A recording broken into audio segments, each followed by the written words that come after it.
So normally I sit here in my little corner of the world and do my reading videos and cooking from scratch videos and jewelry videos. But today I wanted to do this video because yesterday I went to an appointment at Vetco.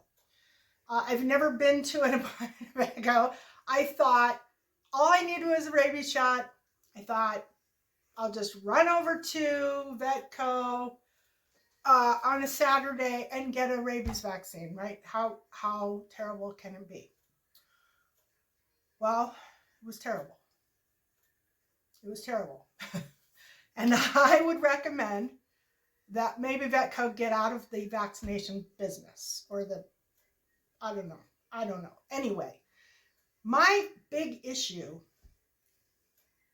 because I'm psychic, intuitive, I do my readings, I'm very aware of energy. And when I got to the appointment, when I got there, everything was fine.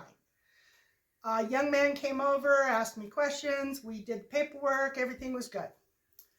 I explained to them that I used to be a vet tech. I was a vet tech for many years. Anyway, I also worked for the Humane Society. And I've worked with dogs a lot over my life. Anyway, I had told them, I asked them, I said, can I hold my dog when you give her the shot? They said, no, that would be a liability problem. We can't. No. If anything happened, we need to be responsible.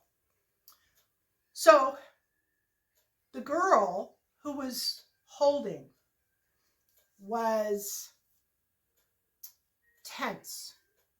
She was terrified, to be honest with you. Okay, I'm not gonna be nice here. I'm not going to mince words. This girl was terrified of dogs. She was like, oh, hi. She didn't want to look at the dog. Somebody at some time had told her, do not look the dog in the eye. Okay. She was so scared, you guys. She wouldn't look at the dog. She would not face the dog. Her body was so tense, like tense.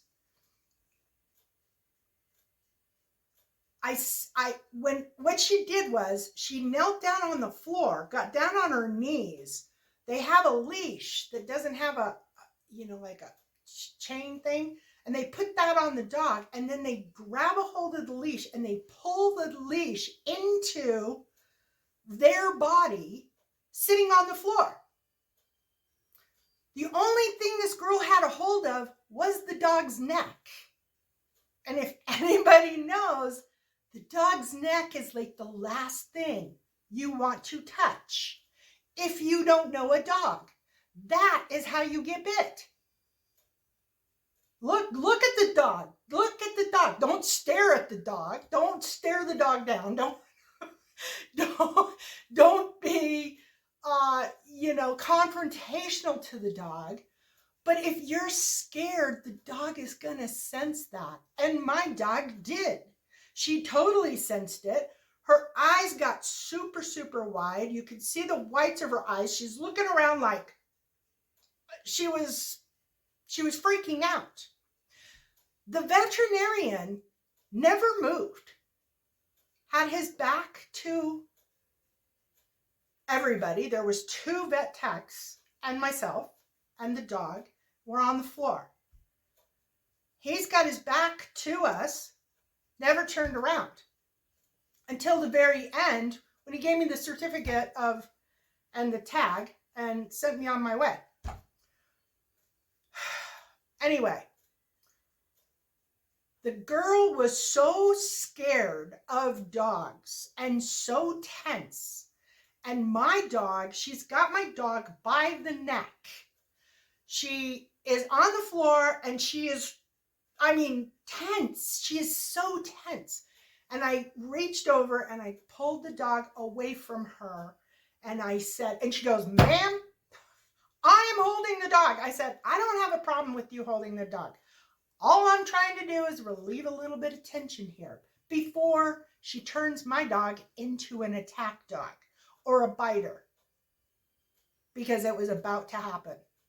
My dog was so freaked out by the way this girl's energy was, the way she was holding the dog, the tension, that it was tense, you guys. It was so freaking tense. This should never happen. Anyway, I just pulled the dog back, held her for a minute to allow her to calm down, and then I pushed her back over to the girl. The girl grabbed her by the neck again. I put my hand on her butt, and the other girl gave her a shot. Here's my problem. First of all, anybody who is that afraid of dogs should not be working as a vet tech. When you are a vet tech, just so you know, I was a vet tech for many, many years. You have to have confidence. You, especially if you are around a dog who is somewhat aggressive or protective, you have to project total 100% confidence, especially to that dog. Otherwise, you're going to have a problem. You are probably going to get bit. So I am doing this video for this girl and anybody else who's working as a vet tech who's scared to death, because this will save you. This will stop you from being bit. Your energy needs to be calm, confident, very peaceful. If you ever notice when you go to a vet, you don't have vets who have wacko energy. They have very relaxed, calm demeanors. And the reason that they do that is because the animals respond to it and they trust them.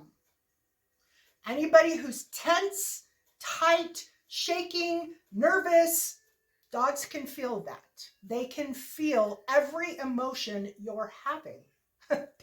They know what's going on. And that, if you are exuding that energy, the dog is picking up on that and they're going to get scared without even knowing why they're scared.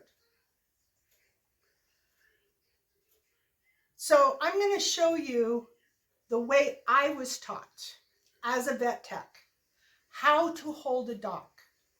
And I hope that it is useful for all vet techs, because I haven't seen a hold like this since I left veterinary technician. I have never seen a person come out of a veterinary school with this knowledge or this ability. And it's a very simple hold. And I learned it from the veterinarian that I worked for, Gerald Clark, Somas Veterinary in Somas, California. He was a large and small animal vet. We saw horses, we saw cows, we saw sheep, we saw dogs, we saw cats, we saw guinea pigs, we saw birds. He was a master veterinarian. He was an amazing man, an amazing veterinarian, and he was 99.9% practical. He didn't run $10,000 worth of tests to get the answer to what his problem was. He went on his experience, his gut, his intuition. That's what he went on. His clients loved him because they would bring them in. The most this man ever did as far as a test went was x-rays and a fecal sample.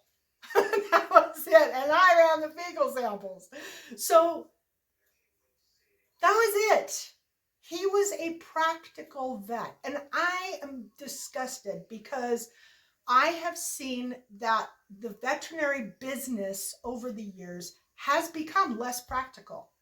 It has become much more clinical, much more, oh, we have to run a test for this, and we have to run a test for this, and we have to run a test for this. And by the time you get the test done, you're $1,000 in the hole, and you still don't even know what's wrong with your animal. Now I'm on a rant.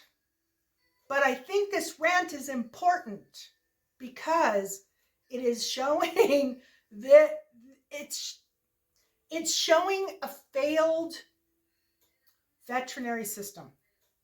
I know where I am, we have a shortage of vets. I believe there is a shortage of veterinarians all over the place. And that is not good. But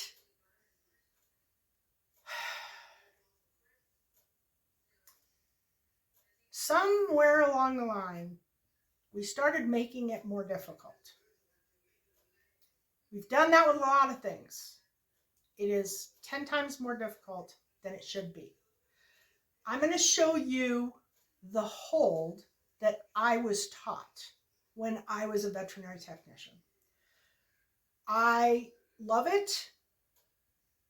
I use it on my own dogs.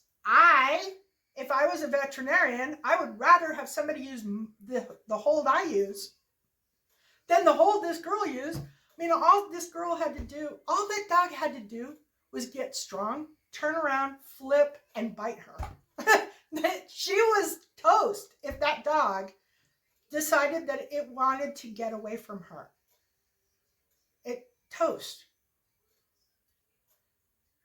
What I want to know beyond showing this clip, and I am literally showing this clip because I think it's important. I think it's important that veterinary technicians know how to hold a dog so that everybody's safe.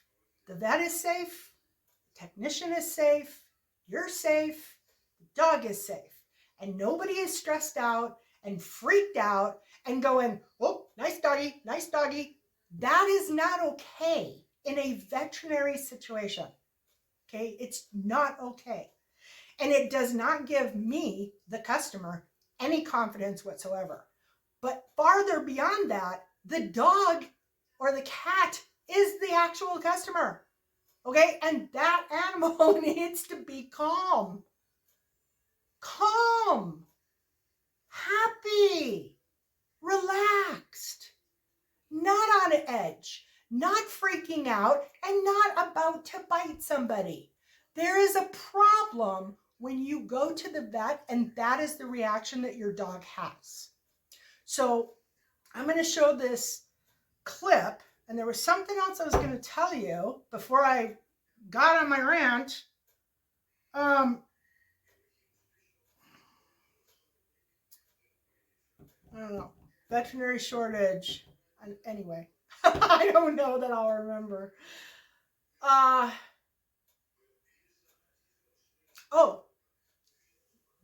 The fees. I haven't researched it yet, but when they wanted me to pay $90 for 2 vaccinations, I told them no. A rabies shot, veterinary medicine's about $10. What do you call it? Their yearly booster, the DHLPP, which I don't even know if it's a DHLPP anymore. It's got like adenovirus and bordetella and all this other crap in it. Anyway, those are $15.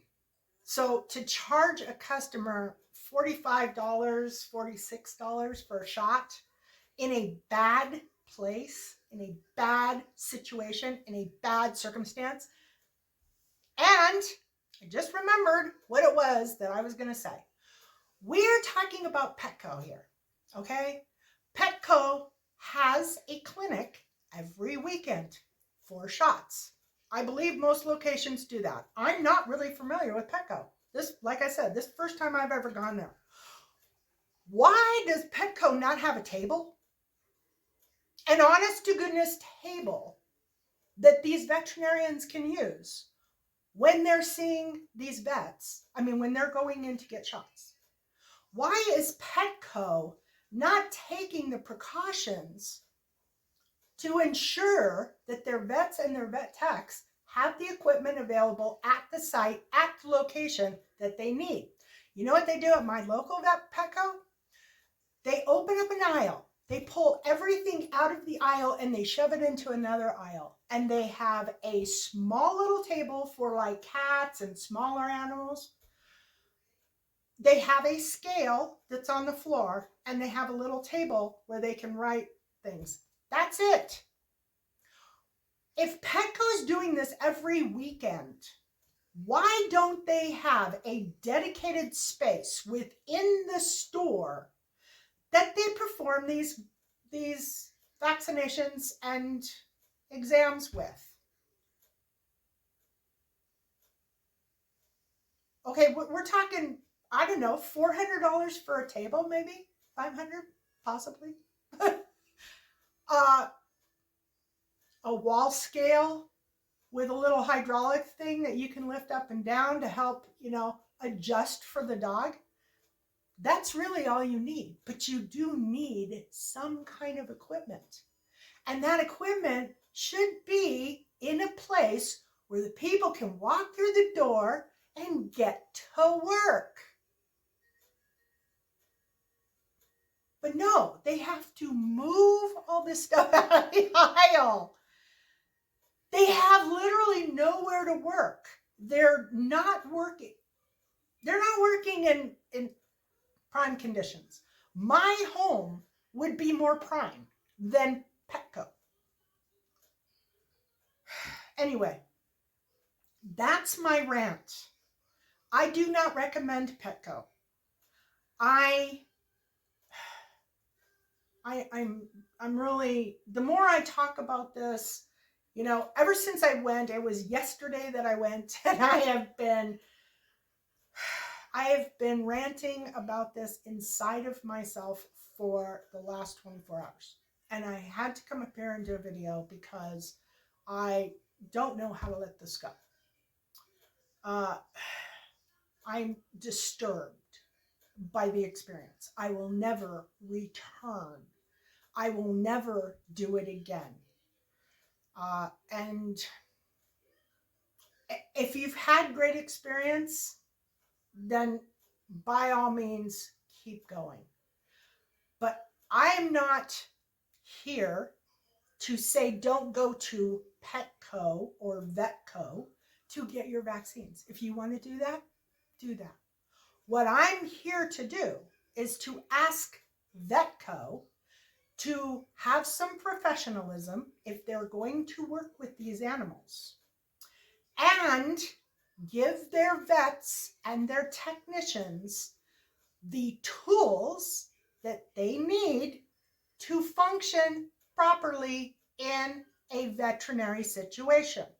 If you're going to function as a veterinary establishment, you need to have veterinary tools. And you need to make sure that the people who are dealing with your animals or the animals that are coming in as clients are not scared. They are confident and competent in doing what they do. And I am not saying that every Petco or every Vetco is like this. I am hoping to God that they're not. My experience is what I am talking about today, and my video is a plea to Vetco to put some effort into it, put some professionalism into it. I would also like to see the veterinarian have a little professionalism, and I would like to see the techs have some professionalism. The one tech was fabulous.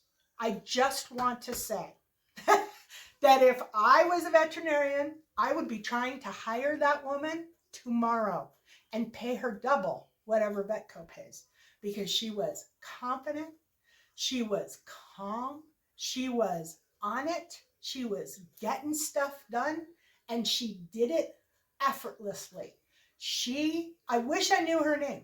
I wish I knew her name because she was fantastic. Beyond fantastic. Like, I'm thinking she might have actually been a vet, but I'm not sure. She was acting as a veterinary technician, and the veterinarian never even turned around and acknowledged that I was in the room. So, well, he did eventually, but she was the one that was giving the vaccinations, and there was another girl who was the quote-unquote vet tech, who was highly offended that I called her out on being scared. And I tried to, rectify that, but she wanted to be offended rather than try to,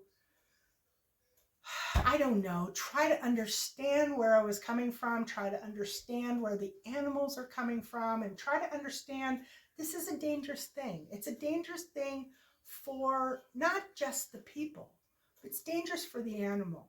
If you cannot control an animal who is coming to your veterinary practice, you're putting that animal under stress, and that animal reacts. You are literally making that animal aggressive.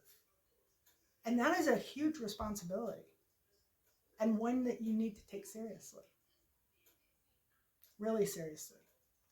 So here's my hold.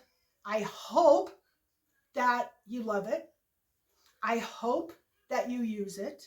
I tried to explain a little bit while I was doing it, but it was a little uncomfortable because I had to go over to the other side of the room and hit the button and come back. But this hold gives you 100% control. 100% control. You can get away from an animal if it gets aggressive. You can keep that animal from biting the vet. You can keep that animal from biting the person giving the shots. You have total control, even on a large dog, with this hold. And I have not seen one single vet tech use this hold since I left veterinary medicine.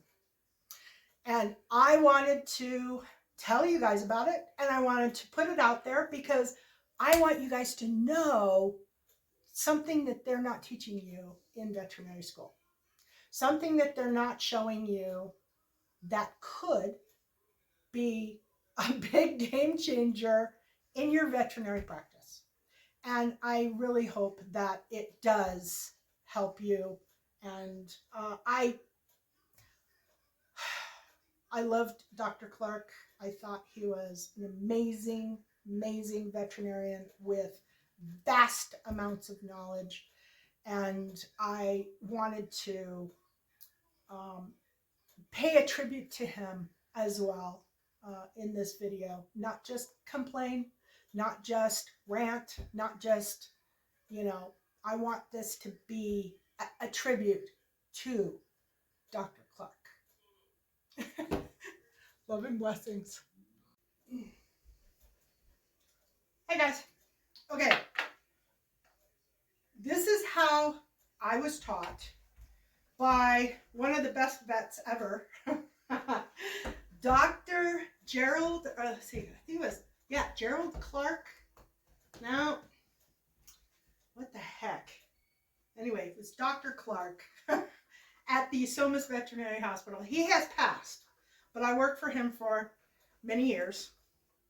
And this is how he taught me to hold a dog. Oh, up. Turn. Sit. Good girl. Okay. So you're in the clinic. The dog should be on a table, not on the floor.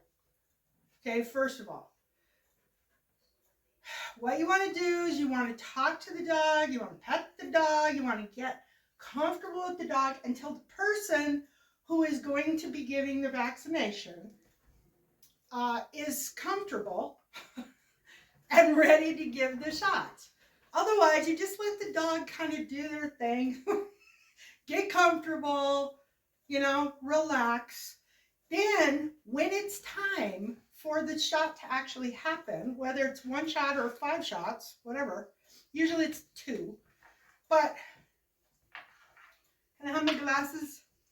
Okay, when it gets time, then what you want to do, sit up, sit, good girl, is you wrap your hand or your arm around the dog's head. Hold the head, take this arm, push down with the elbow, and stick this part behind the dog's elbow. That way, if the dog decides to struggle, which they can, you can easily remedy it by pushing down onto the dog, onto the table. Nobody gets hurt. The vet doesn't get bit. The tech doesn't get bit. You don't get bit. You can easily get away from the dog if it gets, angry. If you know the dog has problems or issues, then put them on a table.